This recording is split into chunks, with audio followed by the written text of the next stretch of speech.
So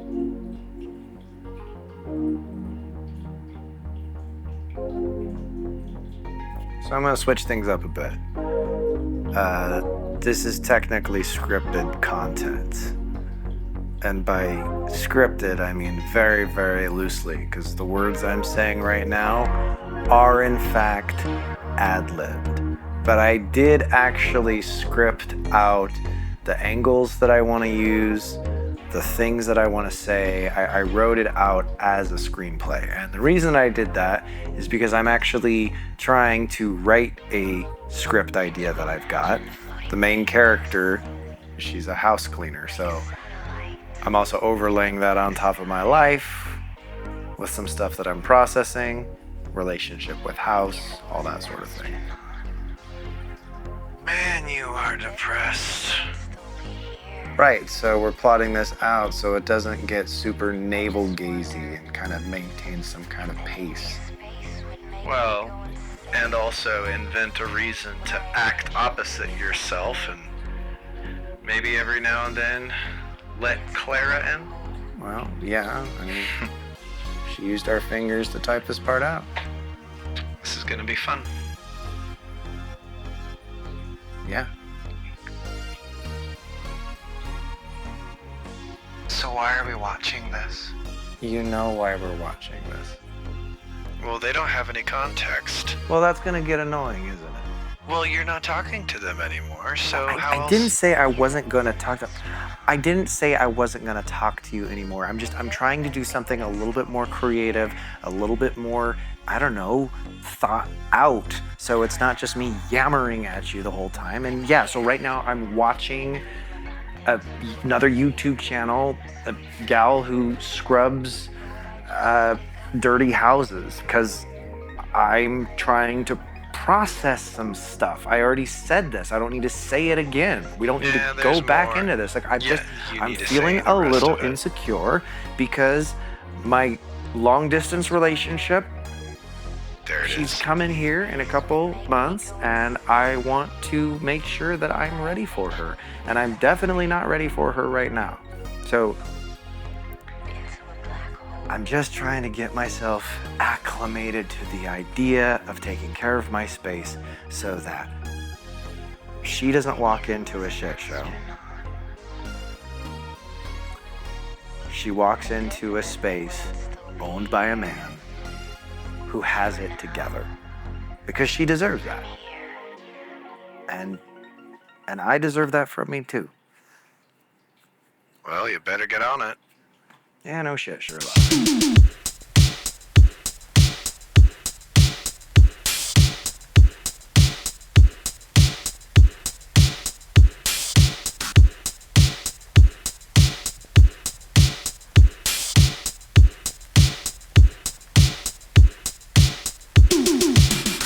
I ran an arts organization, and I ultimately burnt out trying to hit a particular mark, I think. Burnout's an interesting thing. I don't know if you've experienced it, but somebody had to tell me the analogy that stuck for me, which was burnout is not a car driving on an empty tank. It's a car running an engine without oil. Oh. And that kind of framed it. I was like, that makes sense. Because I can't sleep it off. I can't kind of nutrition it away. There was something else that I had given that was not kind of coming back into the system. And it was, in one way, like a freedom to move, which, as a dancer and as an improvisational dancer, is a big deal to give that away. So, post-burnout, ended up in all the things. Did some counseling, did some listening groups, which are, in the Christian tradition, there's this practice, I hadn't known about it before, where folks come together and they can like in a very, very tiny group, 4 or 5 people, the group listens to God on one member's behalf. And so all you have to do is share your story, and then you just kind of like dump. They do the listening, and then they come back with whatever comes up for them. Yeah. And that was profound, because I'd never experienced that context, number one, outside of my family. And I'd never seen with such clarity how much God is active and knows me personally. Like, there were things that folks were mentioning that there's no way they could have known them, that resonated with me from memories of my childhood. It's like, cool. Whatever anyone believes is okay with me, but this I know, and I experienced it. And then I landed on the work of Dallas Willard. And Dallas Willard was a philosophy professor in USC, and probably one of the most clear writers I've ever read or listened to, because YouTube is wonderful and you watch the lectures on the idea of spiritual formation. And he comes at it very specifically from a Christian lens, which resonated with me. But the thing I experienced was everything that he was saying about the model of formation, which is how do we become the people that we're becoming, I had experienced as a tap dancer with my mentors. Loving relationship, trustworthy, people know one another. There's a desire to become like the teacher, not just in action, but in persona. And there's a deep connection between those two things. And I'm sitting there reading his stuff and listening to him talk, and I'm like, I did this. There's no reason why I should become a tap dancer other than the love of my teachers, right? I'm not from the community of practice, like ethnically or lineage-wise. My parents are not in the entertainment business. Neither of them dance, per se.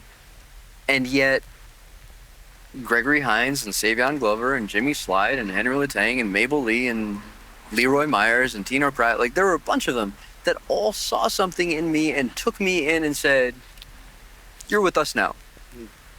And I was like, cool, yes, amazing. I will, whatever you think I should do. Because I had never felt that before, outside of my parents. Yeah. And you're 7, 8, 9, 10, 11, 12, and you know, your parents are immigrants from a faraway land, and you land in a community that kind of embraces you that way. You're like, cool, this is heaven. This is the life. And so you there's a entrusting that community with your life. In the tiniest way, it's like, oh, you don't think I should dance that way? I'll dance a different way. No problem. And in the larger way, it's like, oh, you think this is an important thing to think about? Yeah, I'll think about that. I'll set my attention there. And that whole thing became an analogy for me, like a lived experience that, oh, well, that's how you become a different person. And you need that. Like, you need an experience of love, however it comes, so that, at least I did, I do, so that I don't end up in a position where I think the only way that I change is by the force of my own will. and my own strength.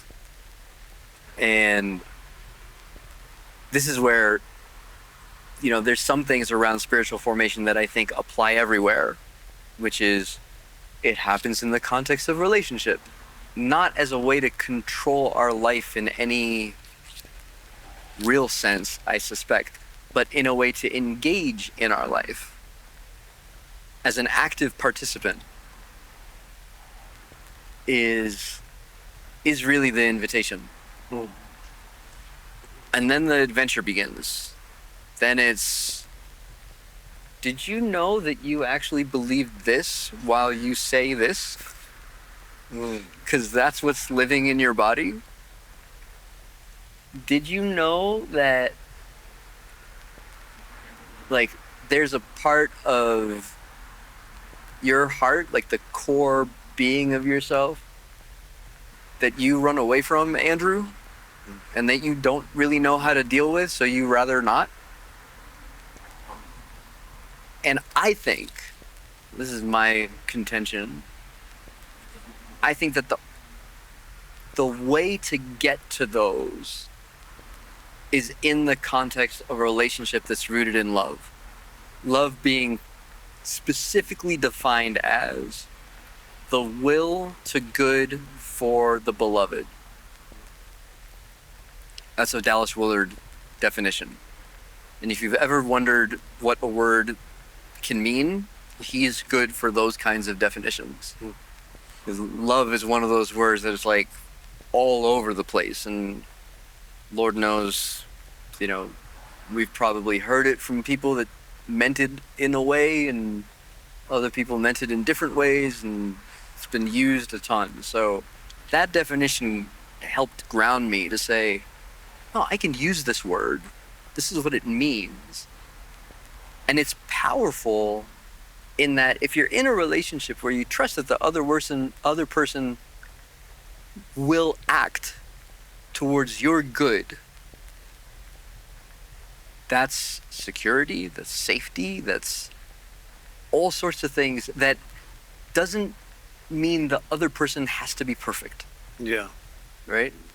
It just means that they are considering you in the dynamic.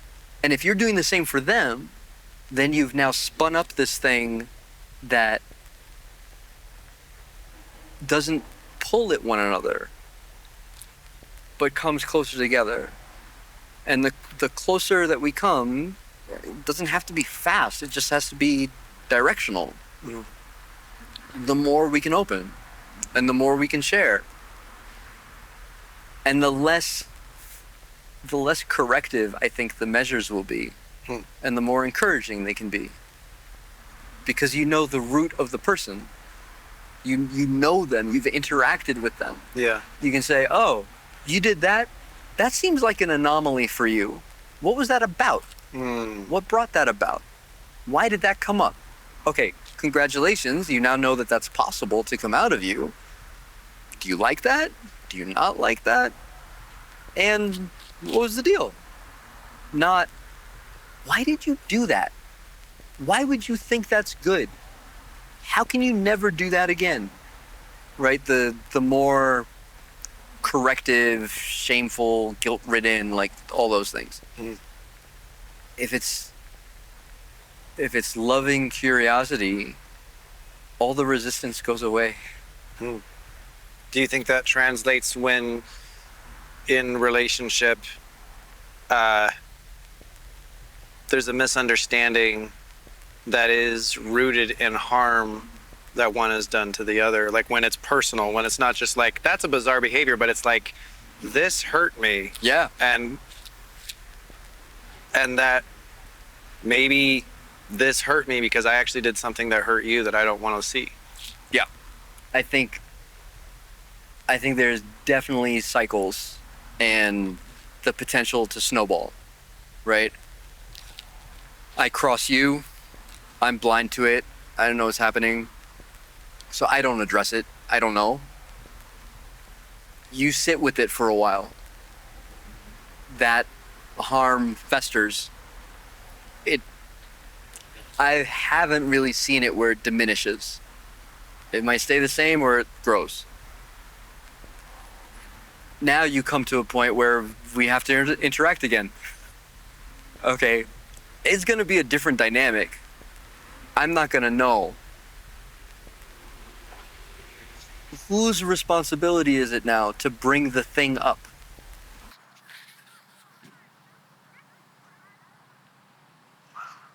The opposite of loneliness? Just started it. You got that in Portland, right? Yep. That was 3 years ago. Yep. It's crazy.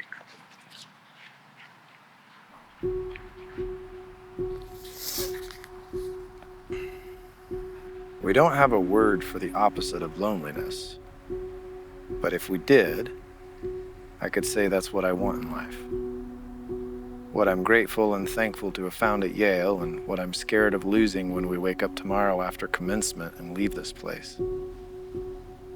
It's not quite love and it's not quite community. It's this feeling that there are people, an abundance of people, who are in this together, who are on your team. When the check is paid and you stay at the table. When it's 4 a.m. and no one goes to bed. That night with the guitar, that night we can't remember. That time we did, we went, we saw, we laughed, we felt, the hats. Yale is full of tiny circles we pull around ourselves. A cappella groups, sports teams, houses, societies, clubs.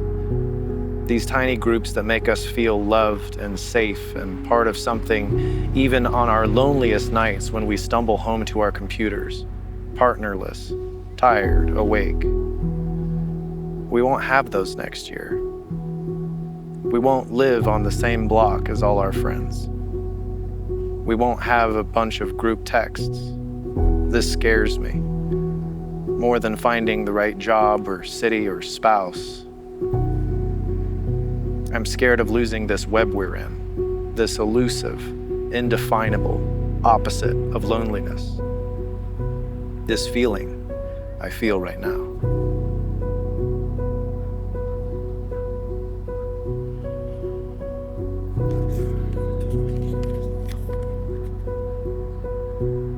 But let us get one thing straight.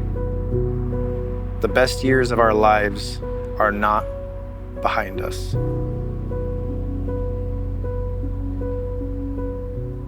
Have you ever experienced a situation, it's an overused term, but sometimes it does apply, where there's a gaslighting effect of, I didn't do that. Mm-hmm. So you can't even get to a place of having something to release because they're not going to even acknowledge that they did that. Even if they did it, locked eyes with you, pushed play, did it right in front of you, but now all of a sudden you're making it up. Like, what do you do in that situation?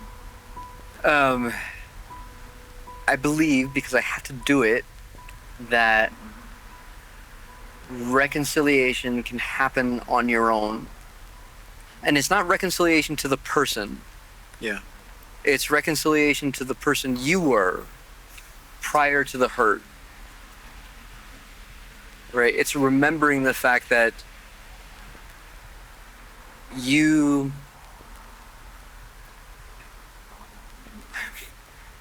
were a whole person before whatever this thing was happened to you. And when there's a fracture in relationship, especially if it's a close one, my experience, and I've never been married, so that kind of intimacy I haven't experienced, but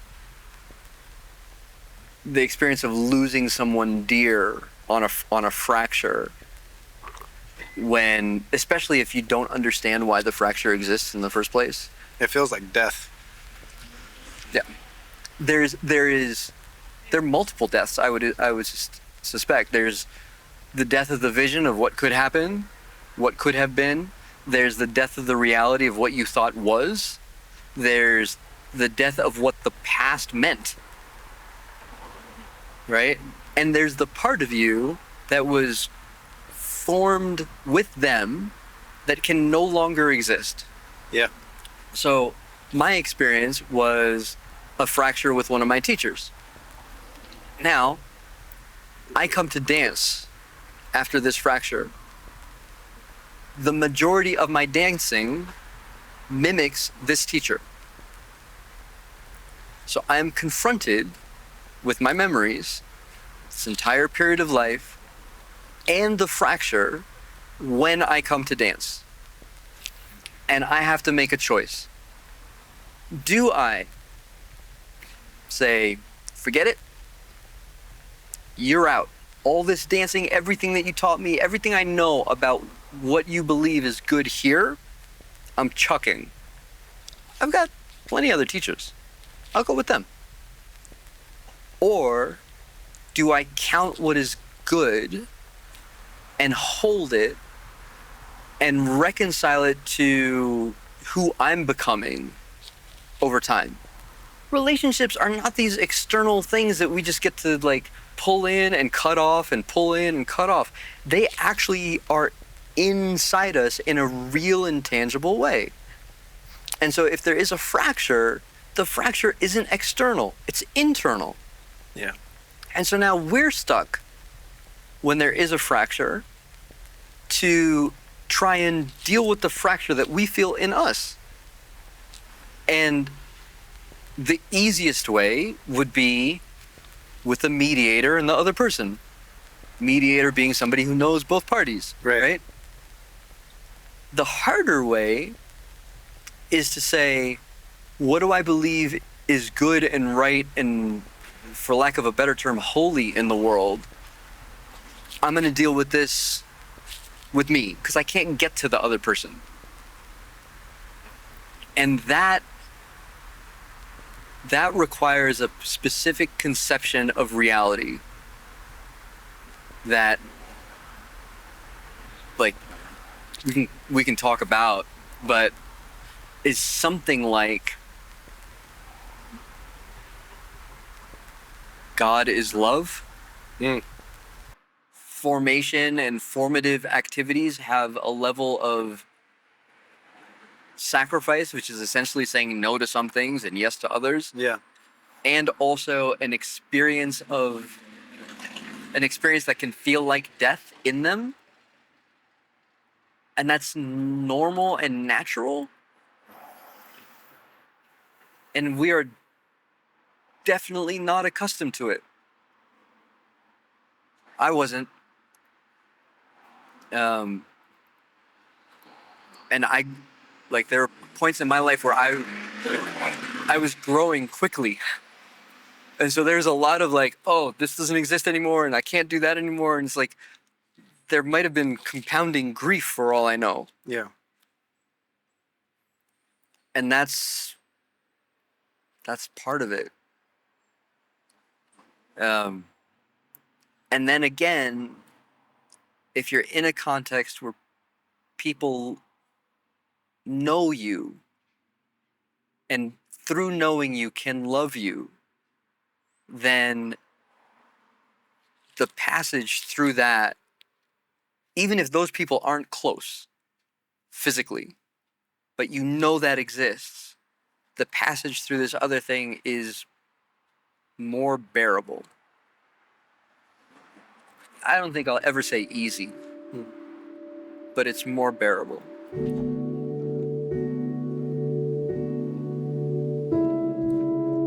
I'm afraid that we're gonna fail.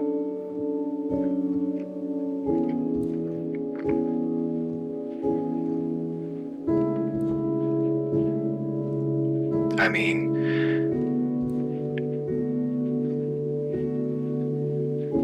we don't exactly have a good track record with interpersonal dynamics. We overthink things, we get anxious, we get anxious avoidant. We self-sabotage, we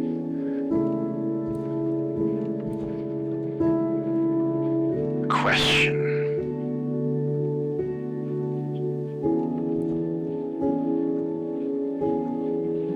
I just want you to know that off with that shit. No, seriously, get out of here with it. We are not screwing this up. I love you. Good man. God. This is what gets me jazzed, right? It's like, imagine a world of concentric groups of people who are actively, intentionally engaged in building relationships amongst themselves like that. And then in every group, there's a couple crossovers. It's not that 10 over here and 10 over here and 10 over here. It's 10 over here and 2 of the ones over here, they're in another group. Yeah. Insane. And so if one person over here can get a call or can have provision from a person way over here, and it's through a network of trust, it never passes through the hands of somebody that you don't know. That to me is like, that's heaven. That is pervasive, organic relationships of love that facilitate needed provision, emotional, mental support, fulfilling relationship, and you have your back covered. You're never alone. You can run point if you want, but you have a line behind you. And that to me is, yeah, I hope that vision never goes away for me.